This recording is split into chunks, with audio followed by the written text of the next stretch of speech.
60대 영숙은 어머니의 장례를 마친 지 일주일 후 시골집을 향해 차를 몰고 있었습니다. 차창 밖으로 스쳐 지나가는 풍경을 바라보며 영숙은 깊은 한숨을 쉬었습니다. 평생을 자신만을 위해 희생한 어머니가 이제 정말 세상에 없다는 현실이 믿어지지 않았습니다. 집 앞에 도착한 영숙은 차에서 내려 낡은 대문을 바라봤습니다. 50년 넘게 가족들을 지켜봤던 이 집이 이제는 너무나 쓸쓸해 보였습니다. 열쇠로 문을 열고 들어서자 어머니의 채취가 그대로 남아 있었습니다. 영숙은 현관에서 잠시 멈춰 서서 집 안을 둘러봤습니다. 거실에는 어머니가 즐겨보던 드라마 DVD들이 가지런히 정리되어 있었고, 부엌에는 영숙이 좋아한다며 사다 놓으신 반찬들이 아직 냉장고에 그대로 있었습니다. 이제 이 모든 것들을 정리해야 한다는 사실이 마음을 더욱 무겁게 만들었습니다.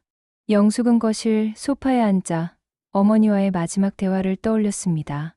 엄마, 몸이 안 좋으시면 저희랑 같이 사시면 안 돼요? 영숙이 어머니께 권했던 그 말에 어머니는 고개를 저으며 대답하셨죠. 괜찮다. 나는 이 집이 좋아. 여기서 너희 아버지랑 함께 산 추억이 다 있잖니. 그것이 어머니와 나눈 마지막 제대로 된 대화였습니다. 영숙은 눈물을 훔치며 일어나 집 안을 돌아다니기 시작했습니다. 어머니의 방에 들어서자 정갈하게 정리된 옷가지들과 화장품들이 눈에 들어왔습니다. 평생을 검소하게 사신 어머니답게 물건들이 많지 않았습니다. 하지만 하나하나 모두 어머니의 흔적이 묻어있는 소중한 것들이었습니다. 영숙은 어머니의 옷장을 열어 옷들을 하나씩 꺼내며 정리하기 시작했습니다. 검은색 한복, 평상시 입으시던 블라우스들, 그리고 특별한 날에만 입으셨던 원피스까지. 각각의 옷에는 어머니만의 이야기가 담겨 있는 것 같았습니다. 옷장 아래쪽 서랍을 열어보니 어머니가 아끼던 액세서리들이 작은 상자에 담겨 있었습니다. 결혼반지, 영숙이 어릴 때 선물로 드린 목걸이, 그리고 낡은 귀걸이 한 쌍. 영숙은 그 귀걸이를 보며 어머니가 젊었을 때의 모습을 떠올렸습니다. 아름다웠던 어머니의 젊은 시절. 하지만 그에 대해 영숙이 아는 것은 많지 않았습니다. 어머니는 과거에 대해 많이 말씀하지 않으셨거든요. 영숙은 계속해서 방을 정리하며 어머니의 물건들을 하나씩 살펴봤습니다. 책상 위에는 어머니가 쓰시던 일기장이 놓여 있었는데 마지막 페이지를 보니 한 달 전까지도 꾸준히 쓰셨던 것 같았습니다. 영숙은 일기장을 들여다보려다가 다시 덮었습니다.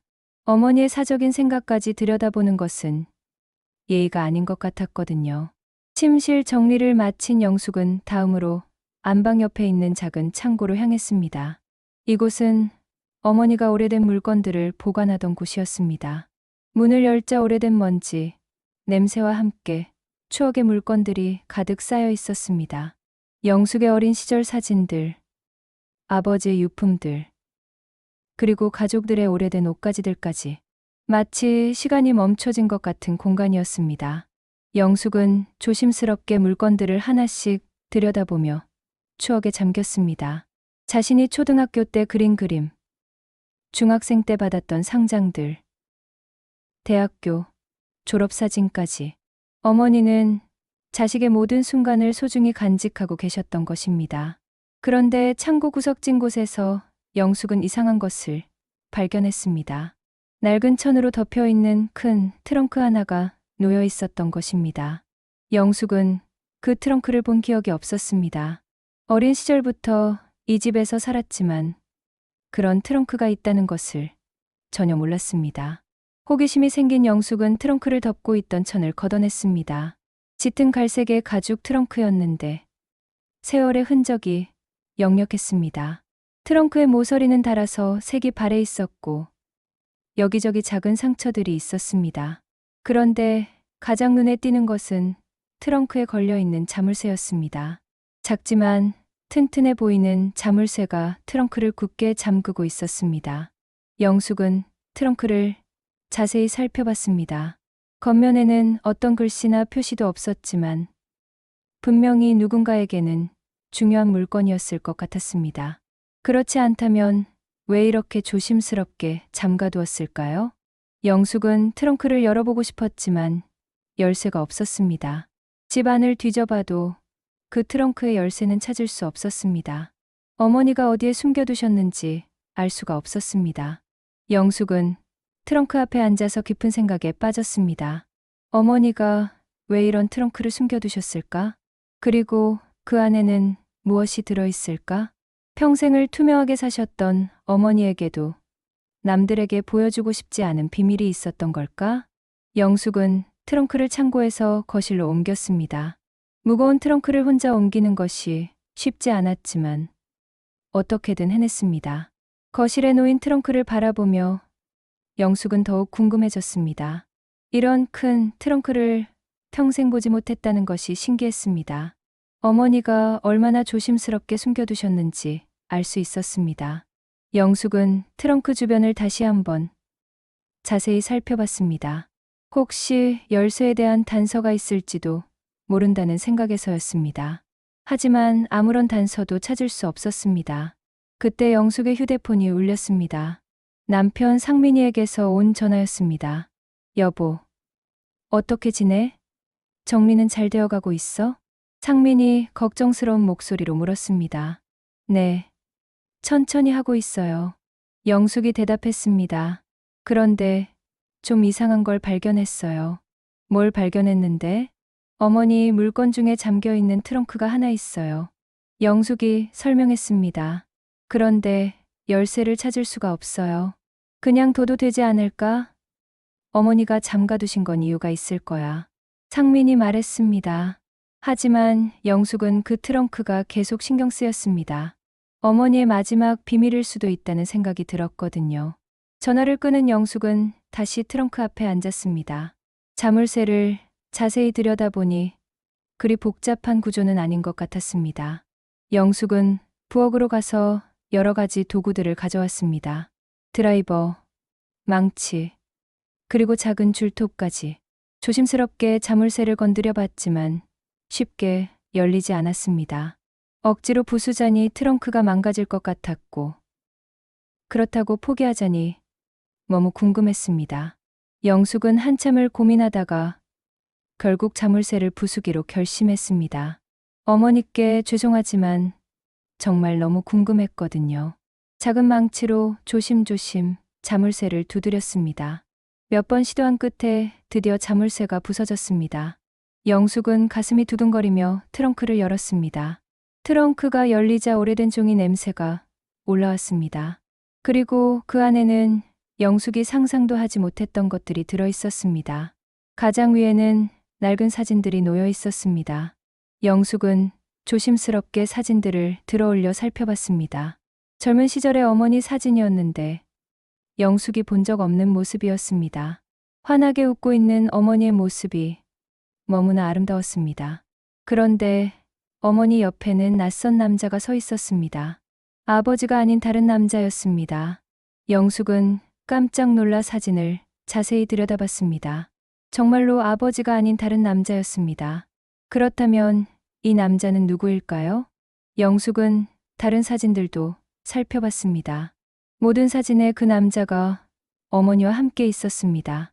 둘은 정말 행복해 보였습니다. 어머니의 표정이 영숙이 기억하는 것보다 훨씬 밝고 자유로워 보였습니다. 영숙은 트렁크 안을 더 살펴봤습니다. 사진 아래에는 편지들이 가지런히 묶여 있었습니다.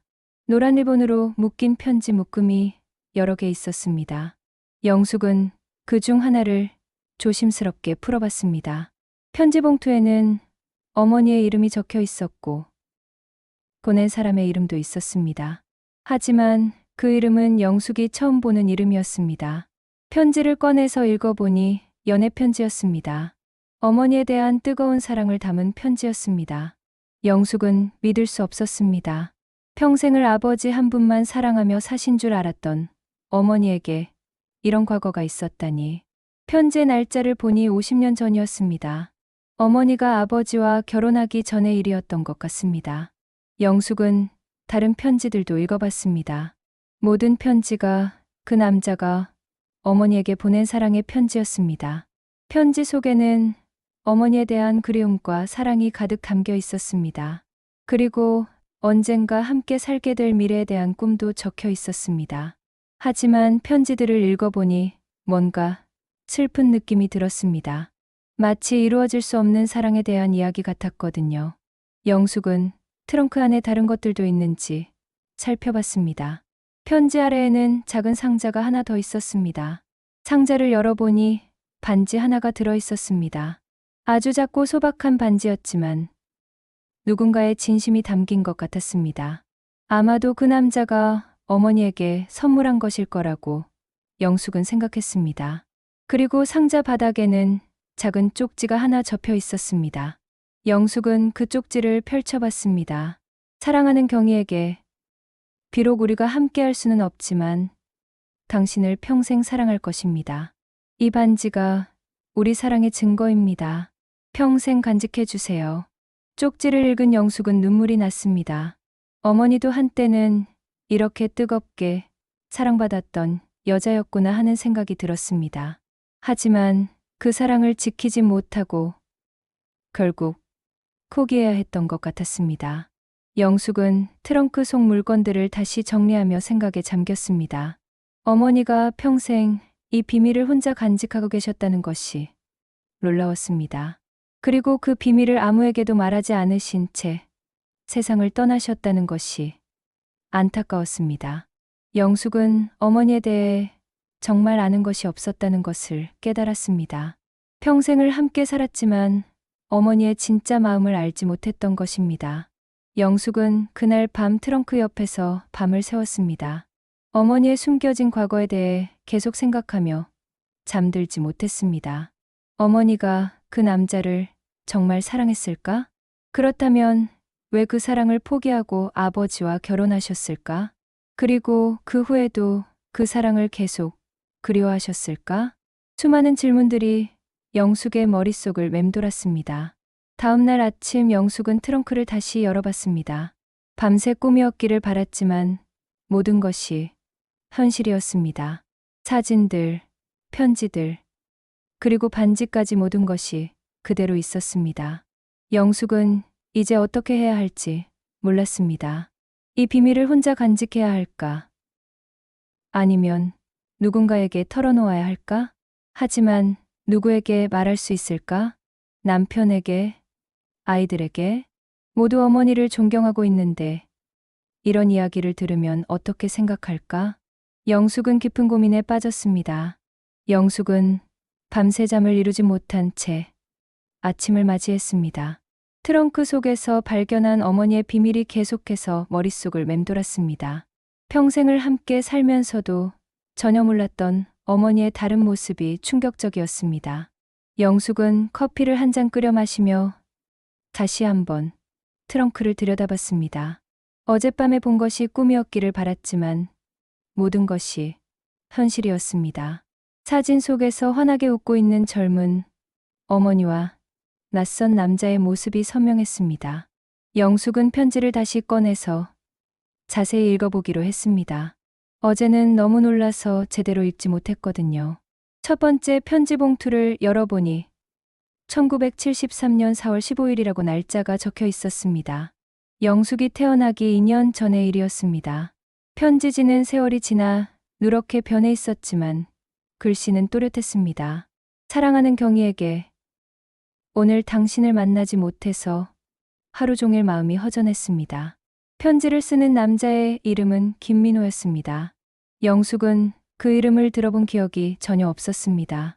어머니께서 살아계실 때 한 번도 언급하신 적이 없는 이름이었습니다. 편지 내용을 보면 두 사람은 정말 깊이 사랑하는 사이였던 것 같았습니다. 당신의 웃음소리가 듣고 싶어서 미치겠습니다. 언제쯤 우리가 당당하게 함께 걸을 수 있을까요? 편지 곳곳에서 절절한 사랑의 마음이 느껴졌습니다. 영숙은 두 번째 편지도 펼쳐봤습니다.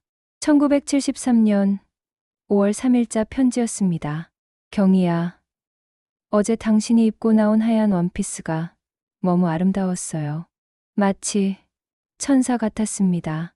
편지 속에는 어머니에 대한 구체적인 묘사들이 나와 있었습니다.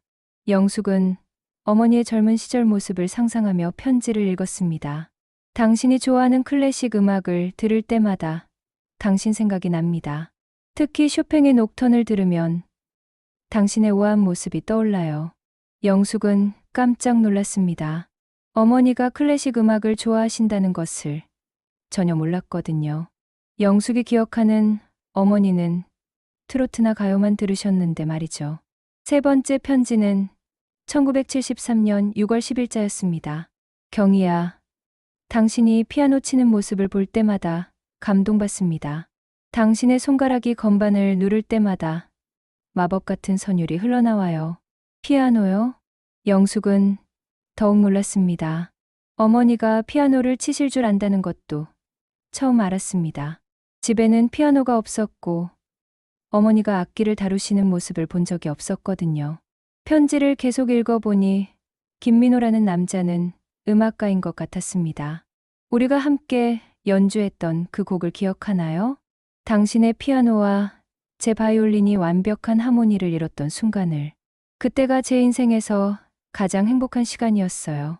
바이올린 연주자였구나. 영숙은 어머니와 김민호가 함께 연주했다는 내용에 감동받았습니다. 음악으로 맺어진 사랑이었던 것 같았습니다. 네 번째 편지는 조금 분위기가 달랐습니다. 1973년 7월 20일자 편지였는데 뭔가 불안한 기운이 느껴졌습니다. 경희야, 당신 부모님께서 저희 관계를 반대하신다니 너무 슬퍼요. 하지만 포기할 수 없습니다. 당신에 대한 제 사랑은 그 무엇도 막을 수 없어요. 아, 그렇구나. 영숙은 상황을 이해하기 시작했습니다. 어머니의 부모님, 즉 영숙의 외할머니께서 그들의 사랑을 반대하셨던 것 같았습니다. 아마 음악가라는 직업 때문이었을 수도 있고 다른 이유가 있었을 수도 있었습니다. 다섯 번째 편지는 더욱 절절했습니다. 1973년 8월 15일자였습니다. 경희야, 당신이 울면서 이별을 말했을 때 제 마음도 찢어졌습니다. 하지만 당신의 행복이 더 중요해요. 당신이 원한다면 저는 물러서겠습니다. 이별 편지였구나. 영숙의 마음도 아팠습니다.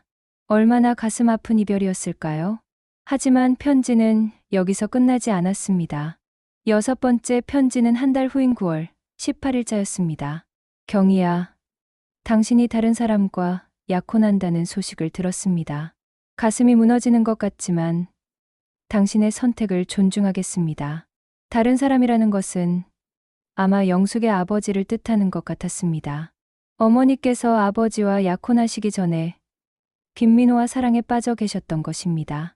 하지만 가정의 반대로 그 사랑을 포기해야 했던 것 같았습니다. 일곱 번째 편지는 1973년 10월 30일자였습니다. 경희야, 당신의 결혼식 날짜를 들었습니다. 멀리서나마 당신의 행복을 빌어드리겠습니다. 평생 행복하세요. 이 편지가 마지막일 줄 알았는데 더 있었습니다. 여덟 번째 편지는 무려 3년 후인 1976년 3월 5일자였습니다. 경희야, 당신에게 딸이 생겼다는 소식을 들었습니다. 축하합니다. 분명히 당신을 닮아 아름다운 아이일 거예요. 그 딸이 바로 영숙 자신이었습니다. 김민호가 자신의 출생 소식까지 알고 있었다는 것이 신기했습니다. 그렇다면 어머니와 완전히 연락이 끊어진 것은 아니었던 모양입니다. 아홉 번째 편지는 1978년 12월 24일자였습니다. 경희야, 메리 크리스마스. 당신과 가족이 행복한 성탄절을 보내길 바랍니다. 저는 여전히 당신을 사랑하고 있습니다. 열 번째 편지는 1980년 1월 1일자 새해 인사 편지였습니다. 이런 식으로 편지들이 계속 이어졌습니다. 김민호는 포기했다고 하면서도 계속해서 어머니에게 편지를 보내고 있었습니다. 영숙은 편지들의 날짜를 쭉 훑어봤습니다. 1973년부터 시작해서 무려 1995년까지 22년간 편지가 이어져 있었습니다. 그 긴 세월 동안 김민호는 어머니를 잊지 못하고 편지를 보냈던 것입니다. 영숙은 1985년경 편지들을 찾아 읽어봤습니다. 그때쯤이면 자신이 초등학생이었을 때입니다. 경희야, 당신의 딸 영숙이가 초등학교에 입학했다고 들었어요. 똑똑하고 예쁜 아이로 자랄 거예요. 당신을 닮아서요. 김민호는 영숙의 성장 과정까지 관심을 가지고 있었던 것 같았습니다. 어떻게 그런 소식들을 들을 수 있었을까요? 아마도 어머니와 간접적으로나마 소식을 주고받고 있었던 것 같았습니다. 1990년대 편지들을 읽어보니 내용이 조금씩 달라졌습니다. 경희야, 제가 이제 많이 늙었습니다. 건강도 예전 같지 않고요. 하지만 당신에 대한 마음만은 변하지 않았어요. 김민호도 나이가 들어가고 있었던 것입니다. 마지막 편지는 1995년 5월 14일자였습니다. 경희야, 이것이 마지막 편지가 될 것 같습니다. 저는 곧 이 세상을 떠날 예정입니다. 병원에서 시한부 판정을 받았어요. 영숙은 가슴이 덜컥 내려앉았습니다. 김민호가 돌아가신 건가요? 평생 동안 당신을 사랑했습니다. 다음 생에서는 꼭 함께 할 수 있기를 바랍니다. 안녕히 계세요. 내 사랑 경희. 편지를 읽은 영숙은 눈물이 났습니다. 22년 동안 한 사람을 그렇게 사랑할 수 있다는 것이 놀라웠습니다. 그리고 어머니도 그 편지들을 모두 간직하고 계셨다는 것이 감동적이었습니다. 영숙은 편지들을 다시 정리하며 생각했습니다. 어머니께서 이 편지들을 어떤 마음으로 읽으셨을까? 혹시 김민호에게 답장을 보내신 적은 없을까? 아니면 계속 일방적으로 받기만 하셨을까? 영숙은 트렁크 안을 더 자세히 살펴봤습니다. 혹시 어머니가 쓰신 편지, 초안이나 일기가 있을지도 모른다고 생각했거든요. 트렁크 바닥에는 작은 공책 하나가 있었습니다. 영숙은 조심스럽게 그 공책을 꺼내서 열어봤습니다. 어머니의 글씨로 뭔가가 적혀 있었습니다. 1973년 4월 20일. 민호에게서 편지가 왔다. 읽고 또 읽었다. 행복하면서도 슬프다. 일기였습니다. 어머니가 김민호의 편지를 받을 때마다 느꼈던 감정들을 기록해둔 것 같았습니다. 1973년 5월 8일. 민호의 편지를 읽으며 울었다. 왜 이렇게 마음이 아플까? 1973년 6월 15일. 민호와 함께 연주했던 시절이 그립다. 그때가 내 인생에서 가장 행복했던 순간이었는데 어머니도 김민호를 그리워하고 계셨던 것입니다. 1973년 7월 25일. 부모님께서 민호와의 만남을 금하셨다. 마음이 찢어질 것 같다. 하지만 부모님 말씀을 거역할 수는 없다. 역시 가정에 반대가 있었던 것 같았습니다. 1973년 8월 20일. 민호에게 이별을 고했다. 내 평생 가장 힘든 일이었다. 하지만 이것이 우리 모두를 위한 길이라고 생각한다. 1973년 9월 25일. 약혼이 정해졌다. 좋은 사람이지만 사랑은 아니다. 하지만 가정의 평화를 위해 받아들이겠다. 아버지와의 결혼이 사랑이 아닌 의무였다는 것을 알게 된 영숙은 복잡한 심정이었습니다. 1973년 11월 5일. 결혼식을 올렸다. 많은 사람들이 축하해 주었지만 마음 한구석이 공허하다. 민호는 어디서 뭘 하고 있을까? 어머니의 결혼식 날 심정이 이러했다니 가슴이 아팠습니다. 1976년 3월 10일. 영숙이를 낳았다. 세상에서 가장 소중한 선물이다. 이 아이를 위해서라도 행복해져야겠다. 자신을 낳으신 후 어머니가 느끼신 감정을 알 수 있어서 영숙은 뭉클했습니다. 1976년 3월 12일. 민호에게서 축하 편지가 왔다. 아직도 내 소식을 알고 있구나. 기쁘면서도 마음이 복잡하다. 김민호가 영숙의 출생을 축하하는 편지를 보냈을 때 어머니의 심정이 이랬구나. 일기는 계속 이어졌습니다. 1978년 12월 25일. 민호의 크리스마스 카드를 받았다. 여전히 나를 생각하고 있다는 것이 고맙기도 하고 미안하기도 하다. 1980년 1월 5일. 민호의 신년 편지를 읽고 답장을 쓰고 싶었지만 참았다. 이미 선을 넘어서는 안 된다. 어머니는 답장을 쓰고 싶어 하셨지만 참으셨던 것 같았습니다. 1985년 3월 15일. 영숙이의 입학식 소식이 민호에게 전해진 모양이다. 누가 알려주는 걸까? 궁금하지만 알아서는 안 될 것 같다. 1990년 6월 20일. 민호의 편지를 읽으며 시간의 흐름을 느낀다. 우리 모두 늙어가고 있구나. 1995년 5월 20일. 민호의 마지막 편지를 받았다. 병으로 세상을 떠난다고 한다. 가슴이 무너지는 것 같다. 이렇게 보내는 것이 맞나? 김민호의 죽음 소식을 들은 어머니의 심정이 어땠을지 영숙은 상상할 수 있었습니다. 1995년 6월 10일. 민호가 세상을 떠났다는 소식을 들었다.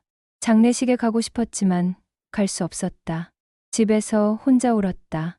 어머니께서 김민호의 장례식에 참석하지 못하고 혼자 슬퍼하셨다는 것을 알게 된 영숙은 마음이 아팠습니다. 일기의 마지막 부분에는 이런 내용이 적혀 있었습니다. 1995년 6월 15일. 민호와의 추억을 모두 트렁크에 넣고 잠갔다. 이제는 정말로 안녕이다. 하지만 내 마음 속에서는 영원히 살아있을 거야. 어머니께서 김민호가 돌아가신 후 이 트렁크를 잠가두셨던 것입니다. 그리고 25년 동안 그 비밀을 혼자 간직하고 계셨던 것입니다. 영숙은 일기를 덮으며 깊은 감동을 받았습니다. 어머니의 숨겨진 사랑, 이야기를 알게 되니 어머니가 다른 사람처럼 느껴졌습니다. 평생을 희생만 하시며 사셨다고 생각했는데 어머니에게도 이런 뜨거운 사랑의 시간이 있었구나. 영숙은 어머니에 대해 다시 생각해보기 시작했습니다. 영숙은 어머니의 일기를 읽은 후 며칠 동안 잠을 제대로 이루지 못했습니다. 평생 알고 지냈던 어머니가 완전히 다른 사람처럼 느껴졌기 때문입니다. 항상 자식들만을 위해 희생하시며 살아오신 줄 알았는데 어머니에게도 그런 뜨거운 사랑의 시간이 있었다니. 영숙은 트렁크를 바라보며 복잡한 감정에 휩싸였습니다. 기쁨, 슬픔, 충격, 그리고 약간의 배신감까지 들었습니다. 왜 어머니는 이런 중요한 이야기를 한 번도 해주지 않으셨을까요? 영숙은 어머니와의 추억들을 하나씩 되짚어보기 시작했습니다. 어린 시절 어머니가 혼자 오시던 모습들이 떠올랐습니다. 그때는 아버지 때문에 오시는 줄 알았는데 혹시 김민호를 그리워하셨던 걸까요? 어머니가 가끔 먼 곳을 바라보시며 깊은 한숨을 쉬시던 모습도 생각났습니다. 그리고 라디오에서 클래식 음악이 나올 때마다 잠시 동작을 멈추시던 모습도요. 영숙은 이제야 그 모든 행동들의 의미를 이해할 수 있을 것 같았습니다. 어머니는 김민호를 평생 그리워하고 계셨던 것입니다. 하지만 가족을 위해 그 감정을 숨기고 사셨던 것이죠. 영숙은 갑자기 어머니가 더 위대해 보이기 시작했습니다. 그런 큰 사랑을 가슴에 품고도 가족들에게는 한 번도 내색하지 않으셨으니까요. 하지만 동시에 서운함도 들었습니다. 왜 자신에게만은 진실을 말해주지 않으셨을까요? 영숙은 자신이 어머니의 진정한 딸이 아닌 것 같은 기분이 들었습니다. 어머니의 진짜 모습을 전혀 모르고 있었으니까요. 그날 저녁 남편 상민이 전화를 걸어왔습니다. 여보, 어머니 집 정리는 어떻게 되어가고 있어? 상민이 물었습니다. 아직 진행 중이에요. 영숙이 애매하게 대답했습니다. 뭔가 이상한 게 있어?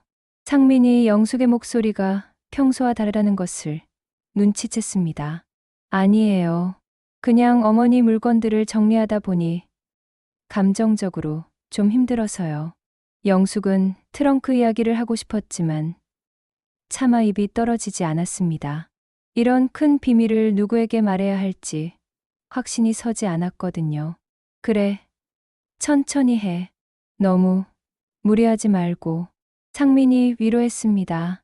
필요하면 내가 내려가서 도와줄게. 아니에요. 제가 혼자 할 수 있어요. 영숙이 거절했습니다. 지금은 혼자 있는 시간이 필요했습니다. 전화를 끄는 영숙은 다시 트렁크 앞에 앉았습니다. 어머니의 사진들을 다시 한번 꺼내서 자세히 살펴봤습니다. 김민호와 함께 찍은 사진들에서 어머니는 정말 행복해 보였습니다. 영숙이 기억하는 어머니보다 훨씬 밝고 자유로운 모습이었습니다. 특히 피아노를 치고 있는 어머니의 사진이 인상적이었습니다. 우아하고 아름다운 모습이었는데 영숙은 어머니의 그런 모습을 한 번도 본 적이 없었습니다. 사진 뒷면에는 김민호의 글씨로 날짜와 장소가 적혀 있었습니다. 1973년 6월 서울음악당에서의 연주회. 어머니와 김민호가 함께 연주회를 했다는 뜻인가요? 영숙은 더욱 궁금해졌습니다. 어머니가 정말 음악가셨던 건가요? 아니면 취미로 음악을 하셨던 건가요? 영숙은 어머니에 대해 아는 것이 정말 하나도 없다는 것을 깨달았습니다. 다른 사진들도 살펴보니 대부분 음악과 관련된 것들이었습니다. 콘서트홀에서 찍은 사진, 악기들과 함께 찍은 사진, 그리고 다른 음악가들과 함께 찍은 단체 사진들까지. 어머니는 분명히 음악계에서 활동하셨던 것 같았습니다. 그런데 결혼 후에는 그 모든 것을 포기하셨던 것 같았습니다. 영숙은 마음이 더욱 복잡해졌습니다. 어머니가 자신 때문에 음악을 포기하신 건 아닐까요? 아니면 가정을 위해 모든 꿈을 포기하신 건 아닐까요? 영숙은 갑자기 죄책감이 들기 시작했습니다. 자신이 어머니의 꿈을 빼앗은 건 아닐까 하는 생각이 들었거든요. 그날 밤 영숙은 어머니와의 추억들을 더 자세히 떠올려 봤습니다. 어머니는 항상 영숙의 교육에 관심이 많으셨습니다. 특히 음악 교육을 받으라고 강요하셨던 기억이 났습니다. 피아노를 배워야 한다. 음악은 인생에 필요하다고 늘 말씀하셨죠. 그때는 어머니가 왜 그렇게 음악에 집착하시는지 이해할 수 없었습니다. 하지만 이제는 알 것 같았습니다. 어머니 자신이 포기한 음악을 딸을 통해 이루려고 하신 것 같았습니다. 영숙은 어린 시절 피아노 레슨을 싫어했던 자신이 미안해졌습니다. 어머니의 그런 마음을 모르고 투정만 부렸으니까요. 영숙은 또 다른 기억도 떠올렸습니다. 어머니가 가끔 집에서 혼자 콧노래를 부르시던 모습이요. 그 노래들은 대부분 클래식이나 성악곡이었는데 당시에는 신경 쓰지 않았습니다. 하지만 지금 생각해보니 어머니의 음성이 정말 아름다웠습니다. 혹시 어머니가 성악도 하셨던 건 아닐까요? 영숙은 트렁크 안에 다른 단서가 더 있는지 찾아봤습니다. 사진과 편지 밑에는 작은 프로그램들이 몇 장 있었습니다. 1970년대 연주회 프로그램들이었는데 그 중 하나에서 어머니의 이름을 발견했습니다. 김경희 피아노. 정말이었습니다. 어머니는 연주자였던 것입니다. 그리고 같은 프로그램에 김민호의 이름도 있었습니다. 김민호, 바이올린. 두 사람은 함께 연주 활동을 하는 사이였던 것입니다. 영숙은 다른 프로그램들도 살펴봤습니다. 1972년부터 1973년까지 여러 연주회에서 두 사람의 이름이 함께 나타났습니다.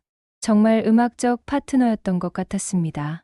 그런데 1973년 이후의 프로그램에는 어머니의 이름이 사라졌습니다. 결혼하시면서 연주 활동을 중단하신 것 같았습니다. 영숙은 어머니가 얼마나 큰 희생을 하신 것인지 깨달았습니다. 사랑하는 사람도, 사랑하는 음악도 모두 포기하고 가정을 택하신 것입니다. 그런데 영숙은 그런 어머니의 희생에 대해 감사해야 할지, 이해해야 할지 모르겠었습니다. 다음날 영숙은 어머니의 오래된 친구에게 전화를 걸어봤습니다. 어머니와 어린 시절부터 친하게 지내던 이모였습니다. 이모, 저 영숙이에요. 영숙이가 인사했습니다. 어머니, 장례 때 찾아뵙지 못해서 죄송했어요. 아이고, 영숙아. 어머니 돌아가셔서 얼마나 슬펐을까. 이모가 위로해 주었습니다. 어머니 정리는 잘 되어가니? 네. 천천히 하고 있어요. 영숙이 말했습니다. 그런데 이모, 어머니에 대해 궁금한 게 있어서 전화드렸어요. 뭔데? 이모가 물었습니다. 어머니가 젊을 때 음악을 하신 적이 있나요? 영숙이 조심스럽게 물었습니다.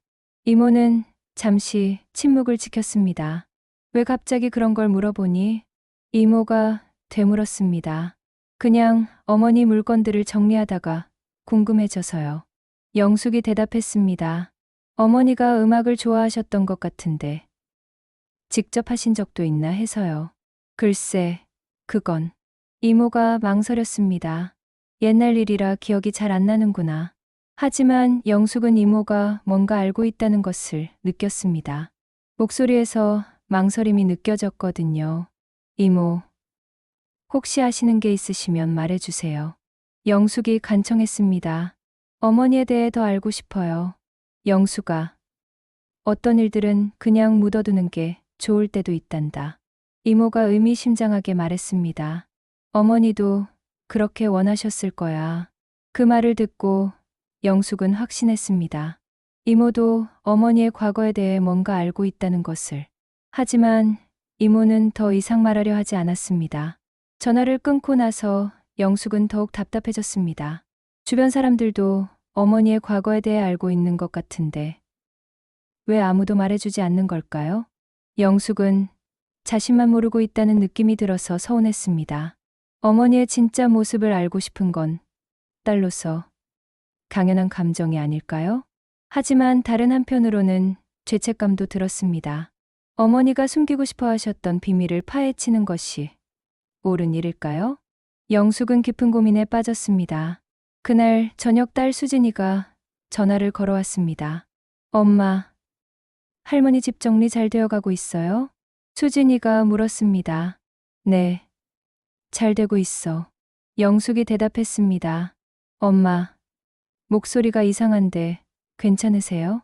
수진이가 걱정했습니다. 아니야, 그냥 좀 피곤해서. 영숙이 둘러댔습니다. 할머니 물건들을 보다 보니 감정적으로 힘들어. 엄마도 너무 무리하지 마세요. 수진이가 말했습니다. 제가 도와드릴까요? 아니야, 괜찮아. 영숙이 거절했습니다. 딸에게도 이 이야기를 할 수가 없었습니다. 수진이에게는 할머니가 완벽한 분으로 기억되고 있는데 이런 복잡한 이야기를 들려줘야 할까요? 전화를 끊고 나서 영숙은 더욱 외로워졌습니다. 이런 큰 비밀을 혼자 감당하기가 너무 힘들었습니다. 하지만 누구에게 털어놓을 수도 없고 그렇다고 잊을 수도 없었습니다. 영숙은 트렁크를 바라보며 한숨을 쉬었습니다. 어머니는 25년 동안 이런 무거운 비밀을 혼자 간직하고 사셨던 것입니다. 얼마나 힘드셨을까요?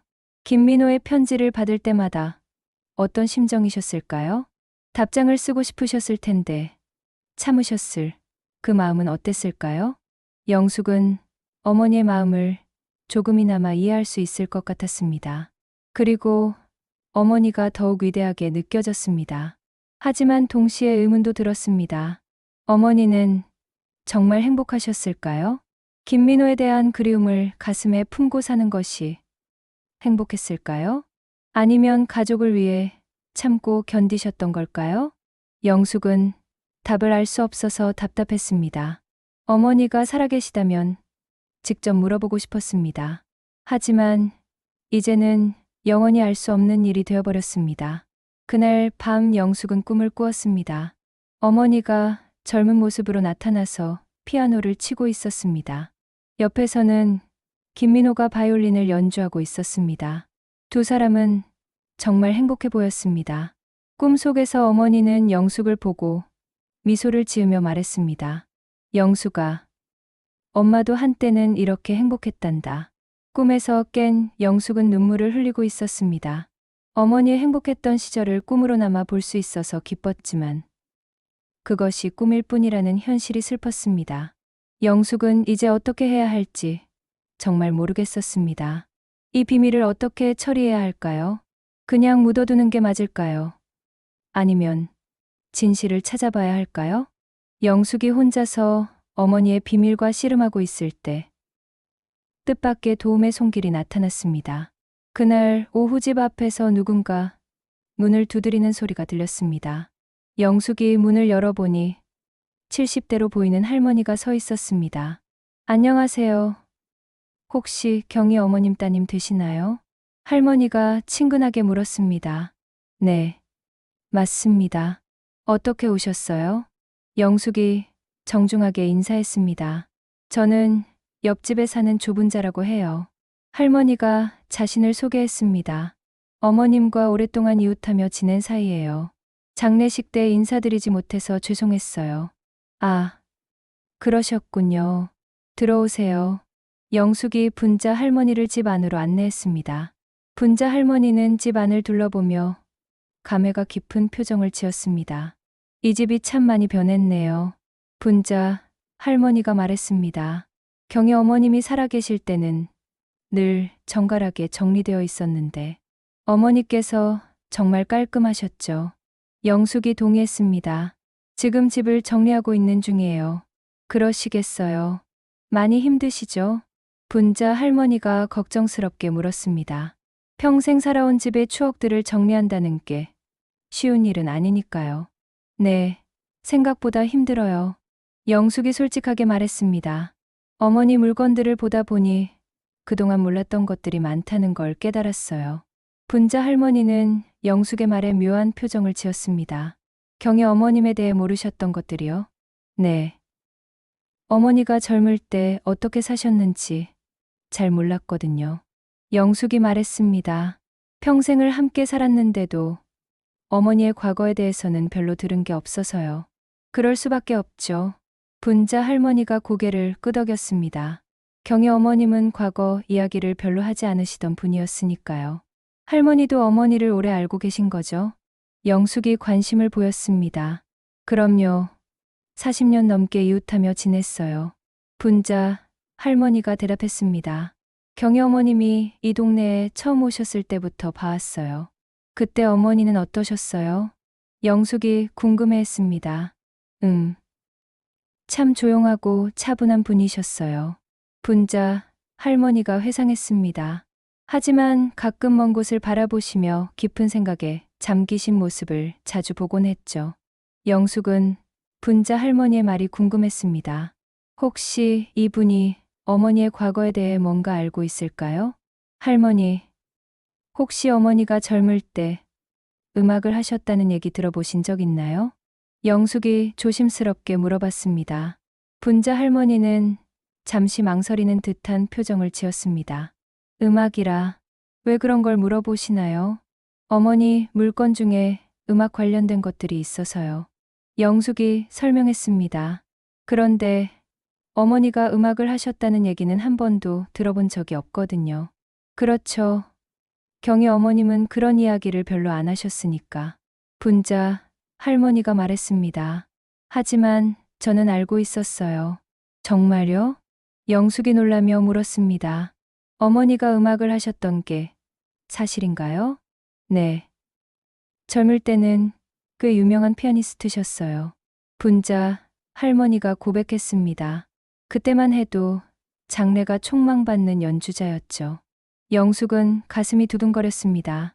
드디어 어머니의 과거에 대해 알 수 있을 것 같았습니다. 정말이에요?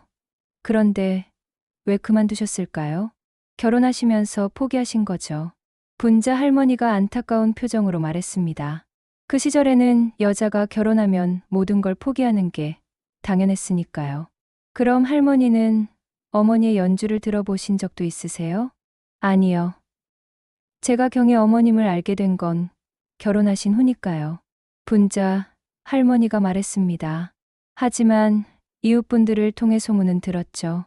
정말 실력이 뛰어나셨다고 해요. 영숙은 더 궁금해졌습니다. 혹시 어머니와 함께 음악을 했던 분들에 대해서도 아시나요? 분자 할머니는 잠시 주저하는 것 같았습니다. 글쎄요, 그건 할머니, 제발 알고 계신 걸 말해주세요. 영숙이 간청했습니다. 어머니에 대해 더 알고 싶어요. 딸로서 당연한 감정 아닌가요? 분자 할머니는 영숙의 간절한 표정을 보고 마음을 정한 듯 했습니다.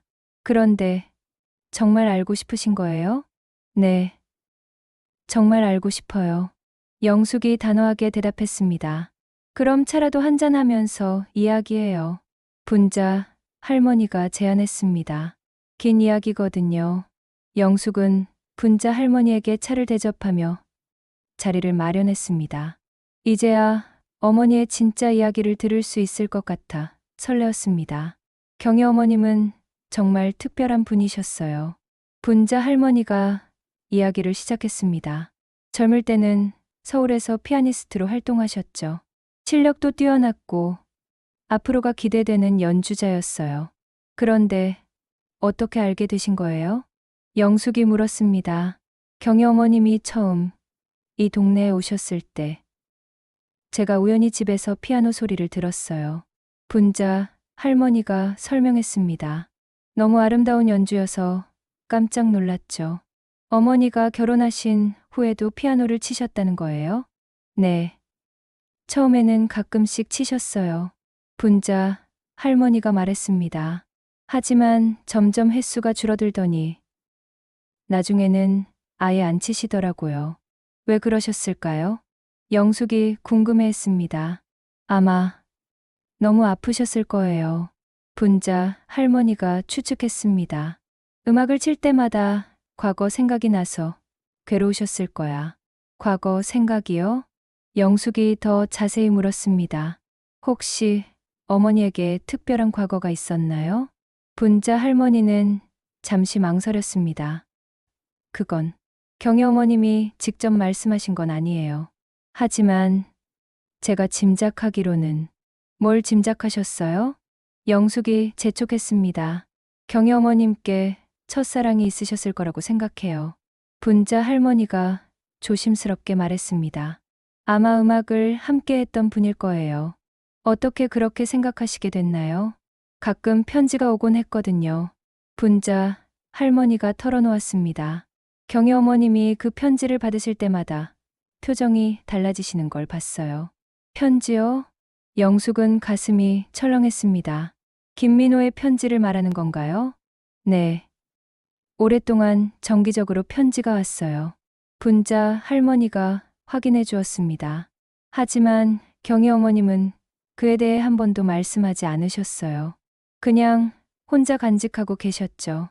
영숙은 분자 할머니가 어머니의 상황을 꽤 정확히 알고 있다는 것에 놀랐습니다. 할머니, 혹시 그 편지를 보낸 사람이 누군지 아세요? 영숙이 물었습니다. 이름은 몰라요. 분자 할머니가 말했습니다. 하지만 음악가였을 것 같아요. 가끔 연주회 프로그램 같은 것도 함께 보내더라고요. 정말 세심하게 관찰하고 계셨군요. 영숙이 감탄했습니다. 이웃이니까 자연스럽게 보게 되는 거죠. 분자 할머니가 웃었습니다. 그런데 그 편지들이 갑자기 안 오기 시작한 때가 있어요. 언제쯤이었나요? 95년쯤이었나? 그때 경희 어머님이 며칠 동안 많이 우셨어요. 분자 할머니가 회상했습니다. 아마 그분이 돌아가셨나 봐요. 영숙은 김민호가 돌아가신 시기와 정확히 일치한다는 것을 확인했습니다. 그 후로 어머니는 어떠셨어요? 영숙이 물었습니다. 더 조용해지셨어요. 분자 할머니가 말했습니다. 가끔 혼자 산책하시면서 하늘을 바라보시는 모습을 자주 봤어요. 많이 외로우셨을 것 같아요. 그런 큰 사랑을 가슴에 품고 혼자 살아가시는 게 얼마나 힘드셨을까요? 분자 할머니가 안타까워했습니다. 할머니는 어머니와 그런 이야기를 해보신 적은 없나요? 영숙이 물었습니다. 한 번도요. 분자 할머니가 고개를 저었습니다. 경희 어머님은 그런 개인적인 이야기는 절대 하지 않으시던 분이었어요. 항상 가족 이야기만 하셨죠. 가족 이야기만요? 네. 딸 자랑을 정말 많이 하셨어요. 분자 할머니가 웃으며 말했습니다. 영숙이가 어떻게 잘 자라고 있는지, 얼마나 착한지, 공부는 어떤지 정말 자랑스러워 하셨어요. 영숙은 마음이 따뜻해졌습니다. 어머니가 자신을 그렇게 자랑스러워 하셨다니. 특히 영숙이가 결혼해서 아이들을 낳았을 때는 정말 기뻐하셨어요. 분자 할머니가 계속 말했습니다. 손주들 이야기를 할 때만큼은 정말 행복해 보이셨어요. 그럼 어머니는 가족을 통해서 행복을 찾으신 건가요? 영숙이 물었습니다. 그렇죠. 분자 할머니가 고개를 끄덕였습니다. 자신의 꿈은 포기했지만 가족의 행복 속에서 대리만족을 하신 것 같아요. 특히 영숙이에게 큰 기대를 걸고 계셨어요. 어떤 기대요? 영숙이가 궁금해했습니다. 자신이 못다한 꿈을 영숙이를 통해 이루고 싶어 하신 것 같았어요. 분자 할머니가 말했습니다. 그래서 영숙이 교육에 그렇게 신경을 쓰셨나 봐요. 특히 음악 교육 말이에요. 영숙은 어린 시절 어머니가 자신에게 피아노를 배우라고 강요했던 일들을 떠올렸습니다. 그때는 귀찮다고 생각했는데 어머니의 그런 마음이 있었다니. 하지만 영숙이는 음악보다 다른 길을 택했죠. 분자 할머니가 말했습니다. 경희 어머님이 조금 아쉬워하시긴 했어요. 미안해요. 영숙이 진심으로 사과했습니다. 어머니, 마음을 몰랐어요. 괜찮아요. 분자 할머니가 위로했습니다. 자식은 자신의 길을 가는 거니까요. 경희 어머님도 나중에는 이해하셨어요. 영숙이 자신만의 행복을 찾는 게 더 중요하다고 하시더라고요. 영숙은 분자 할머니의 이야기를 들으며 어머니에 대해 조금씩 이해하게 되었습니다. 어머니는 자신의 꿈을 포기했지만 그 대신 가족의 행복을 통해 만족을 찾으려고 하셨던 것 같습니다. 하지만 한편으로는 김민호에 대한 그리움을 평생 간직하고 계셨던 것이죠. 할머니, 정말 고마워요. 영숙이 분자 할머니에게 감사를 표했습니다. 덕분에 어머니에 대해 많이 알게 됐어요. 천만에요. 분자 할머니가 웃었습니다. 경희 어머님은 정말 훌륭한 분이셨어요. 자신의 아픔은 숨기고 가족만을 생각하신 분이죠. 네. 정말 위대한 분이셨어요. 영숙이 동의했습니다. 이제야 어머니가 얼마나 큰 희생을 하셨는지 알 것 같아요. 그럼 저는 이만 가볼게요. 분자 할머니가 일어서며 말했습니다. 필요한 게 있으면 언제든 말해요. 도와드릴게요. 정말 고마워요. 영숙이 분자 할머니를 배웅했습니다. 분자 할머니가 간 후 영숙은 다시 트렁크 앞에 앉았습니다. 이제 어머니의 상황을 좀 더 객관적으로 이해할 수 있게 되었습니다. 어머니는 정말로 큰 사랑을 포기하고 가정을 택하셨던 것입니다. 그리고 그 후로 25년 동안 그 사랑을 혼자 간직하며 사셨던 것이죠. 영숙은 어머니가 더욱 존경스러워졌습니다. 분자 할머니의 이야기를 들은 후 영숙은 어머니에 대한 생각이 완전히 바뀌었습니다. 평생 희생만 하시며 살아온 줄 알았던 어머니에게도 그런 뜨거운 젊음이 있었다는 것이 신기했습니다. 하지만 여전히 궁금한 것이 많았습니다. 어머니가 정말로 유명한 피아니스트였다면 왜 그에 대한 기록이 하나도 남아있지 않을까요? 영숙은 트렁크를 다시 한번 자세히 뒤져봤습니다. 혹시 놓친 것이 있을지도 모른다는 생각에서였습니다. 트렁크 바닥을 만져보니 뭔가 이상한 감촉이 있었습니다. 바닥이 완전히 평평하지 않은 것 같았습니다. 자세히 살펴보니 바닥에 작은 틈이 있었습니다. 손가락으로 그 틈을 따라 눌러보니 다닥한 부분이 들렸습니다. 비밀 공간이 있었던 것입니다. 영숙은 조심스럽게 그 판을 들어 올렸습니다. 그 아래에는 또 다른 물건들이 숨겨져 있었습니다. 가장 눈에 띄는 것은 낡은 스크랩북이었습니다. 영숙은 그 스크랩북을 꺼내서 펼쳐봤습니다. 첫 페이지에는 신문기사가 붙어 있었습니다. 1972년 7월 15일자 신문이었습니다. 신의 피아니스트 김경희, 베비 독주의 대성공이라는 제목의 기사였습니다. 영숙은 깜짝 놀랐습니다. 어머니가 정말로 신문에 날 정도의 유명한 피아니스트였다니. 기사 내용을 읽어보니 어머니의 데뷔 독주회가 큰 화제가 되었다고 했습니다. 클래식 음악계에서 기대되는 새로운 인재라고 평가받았다고 했습니다. 기사에는 어머니의 사진도 함께 실려 있었는데 정말 아름다웠습니다. 우아한 드레스를 입고 피아노 앞에 앉아 있는 모습이 낯이 천사 같았습니다. 다음 페이지에는 또 다른 기사가 있었습니다. 1972년 10월 3일자 기사였는데 김경희 김민호 듀오 콘서트 감동적이라는 제목이었습니다. 드디어 김민호와의 연결고리를 찾았습니다. 두 사람은 정말로 듀오로 활동했던 것입니다. 기사에 따르면 두 사람의 호흡이 완벽했고 관객들이 큰 감동을 받았다고 했습니다. 특히 쇼팽의 녹턴 연주가 인상적이었다고 평했습니다. 영숙은 김민호의 편지에서 쇼팽의 녹턴 이야기가 나왔던 것을 떠올렸습니다. 두 사람에게 특별한 의미가 있는 곡이었던 것 같았습니다. 스크랩북을 계속 넘기니 1973년까지의 기사들이 차례로 나왔습니다. 김경희 피아니스트, 해외 진출 준비, 김경희 김민호 듀오, 유럽 투어 계획 등등. 어머니는 정말로 승승장구하고 있었던 것 같았습니다. 하지만 1973년 7월 이후의 기사는 하나도 없었습니다. 아마 그때쯤 가정의 반대로 연주 활동을 중단하셨던 것 같았습니다. 영숙은 마지막 기사를 유심히 읽어봤습니다.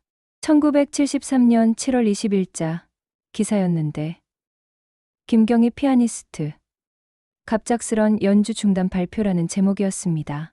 기사 내용을 보니 어머니가 갑자기 모든 연주 일정을 취소하고 음악계에서 은퇴한다고 발표했다고 했습니다. 음악계에서는 큰 충격을 받았고 많은 사람들이 아쉬워했다고 했습니다. 특히 김민호는 듀오 파트너를 잃게 되어 큰 타격을 받았을 것이라고 언급되어 있었습니다. 영숙은 그 시기가 김민호의 편지에서 이별을 고백하던 시기와 정확히 일치한다는 것을 깨달았습니다. 어머니는 김민호와의 사랑 때문에 음악계에서도 물러나야 했던 것입니다. 스크랩북에는 기사 외에도 다른 것들이 있었습니다. 연주의 포스터들, 음악 평론가들의 리뷰, 그리고 팬들이 보낸 편지들까지. 어머니가 얼마나 사랑받는 연주자였는지 알 수 있었습니다. 특히 한 평론가의 리뷰가 인상적이었습니다. 김경희의 연주는 기교뿐만 아니라 깊은 감정을 담고 있다. 그녀의 피아노 소리에는 사랑과 그리움이 묻어난다. 앞으로 세계적인 연주자가 될 것이 분명하다. 이런 찬사를 받던 어머니가 모든 것을 포기하고 가정으로 들어가신 것입니다. 얼마나 큰 결단이었을까요? 영숙은 비밀 공간에 다른 것들도 있는지 살펴봤습니다. 작은 상자 하나가 더 있었는데 그 안에는 녹음 테이프들이 들어 있었습니다. 테이프에는 김경희 김민호 듀오 연주회 1972, 김경희 독주회 1973 등의 라벨이 붙어 있었습니다. 영숙은 가슴이 두근거렸습니다. 어머니의 연주를 직접 들을 수 있는 기회였습니다. 하지만 집에는 테이프를 재생할 수 있는 기기가 없었습니다. 요즘에는 테이프 플레이어를 구하기도 어려웠습니다.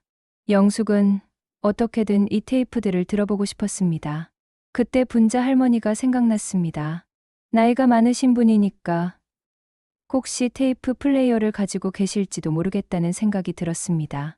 영숙은 테이프를 들고 분자 할머니 집으로 향했습니다. 분자 할머니는 영숙을 반갑게 맞아주었습니다. 어머니, 테이프를 찾으셨다고요? 분자 할머니가 놀라며 물었습니다. 네. 트렁크 바닥에 숨겨져 있었어요. 영숙이 설명했습니다. 혹시 테이프 플레이어 있으신가요? 물론이죠. 아직도 쓰고 있어요. 분자 할머니가 말했습니다. 같이 들어봐요. 분자 할머니의 집에서 첫 번째 테이프를 재생했습니다. 1972년 김경희 독주의 테이프였습니다. 테이프에서 피아노 소리가 흘러나오자 영숙은 숨을 멈췄습니다. 정말 아름다운 연주였습니다. 기교도 뛰어났지만 무엇보다 감정이 깊게 담겨 있었습니다. 이게 정말 우리 어머니 연주인가요? 영숙이 믿을 수 없다는 표정으로 물었습니다. 그럼요. 경희 어머님 연주가 맞아요. 분자 할머니가 확신에 찬 목소리로 대답했습니다. 정말 대단하셨던 분이에요. 영숙은 어머니의 연주를 들으며 눈물이 났습니다.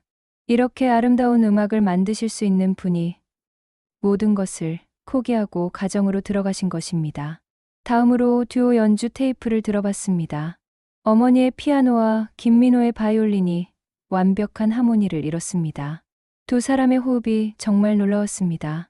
마치 한 사람이 연주하는 것 같았습니다. 특히 쇼팽의 녹턴 연주가 압권이었습니다. 피아노와 바이올린이 서로 대화하는 것 같았고 그 안에는 깊은 사랑이 담겨 있었습니다. 이런 연주를 할 수 있는 두 사람이 어떻게 헤어질 수 있었을까요? 영숙은 가슴이 아팠습니다. 음악으로 맺어진 사랑이었는데 그 음악까지 포기해야 했던 어머니의 심정은 어땠을까요? 테이프를 다 듣고 나서 분자 할머니가 말했습니다. 이제야 경희 어머님이 왜 그렇게 피아노를 안 치셨는지 알 것 같아요. 너무 아프셨을 거예요. 분자 할머니가 말했습니다. 연주를 할 때마다 과거 생각이 나서 견딜 수 없으셨을 거야. 영숙은 고개를 끄덕였습니다.